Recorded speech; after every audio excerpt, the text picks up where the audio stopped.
જી મિત્રો કેમ છો બધા મજામાં જશો ને મારા નવા બ્લોગમાં બધાનું હાર્દિક સ્વાગત કરું છું ને કાલે ગયા હતા આપણે લગ્નમાં એટલે આજે જો કપડાનો ઢગલો થઈ ગયો છે અને આપણે સવારમાં ઉઠીને બેસી ગયા કપડાં ધોવા. હજી નાસ્તો બનાવવાનો બાકી છે.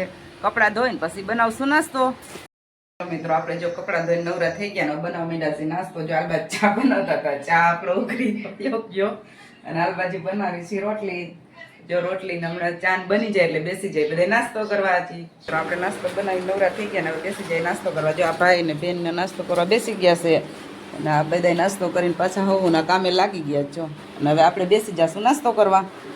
જો આપણે કામ કરીને નવરા થઈ ગયા અને ભાઈને જવાનું સ્કૂલે એટલે એના માટે નાસ્તો જો કે મારે આજે મમરા લઈ જવા છે એટલે આપણે એના હાટું જો નાસ્તામાં મમરા બનાવી નહીં ખાશે. ભાઈ કાંઈ મસાલો બસાલો નાખવા ન દે, ખાલી હળદર મીઠું નાખીને એના હાટું મમરા બનાવી નહીં ખા. તો ભરી લઈશું ડબરો. દરરોજ હવે નાસ્તામાં હમણાં હાલશે ને એટલાથી થોડાક દી લઈ જશે. પછી વળી એમ કહેશે કે હવે નથી ભાવતા મમ્મી, હવે બીજું કાંઈ વળી બીજું આપણે પછી નાસ્તો બનાવશું.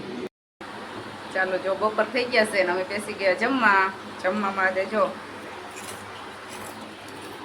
બાજરાના રોટલા બનાવ્યા છે, રોટલી બનાવી છે, બટેકાનું શાક છે, ડુંગળી છે, રાયતાવાળા મરચાં છે ને અમે બધા બેસી ગયા જમવા. મિત્રો જોવો આપણે હવે નવરા થઈ ગયા છે, કપડાં લઈ લઈ, કપડાં પછી ઊંઘેલી નાખી અને આપણે જો આજે બનાવી દેશે પુડલા. અને આ બેન જો આવી ગયા છે. હવે જો આપણે બનાવી રહ્યા છે પુડલા અને આ બેન હવે જો બધું તૈયાર થઈ ગયું ને એટલે પુડલા બનાવવા પહોંચી ગયા છે. અને આલી બાજુ જો પુડલા બનતા જાય છે અને આ બે દીકરી જમતા જાય છે. અને આ બેન હવે બનાવવા આવી ગયા છે એટલે હવે એ બનાવશે અને હું બેસી જાય જમવા. બનાવશો ને તમે બેન?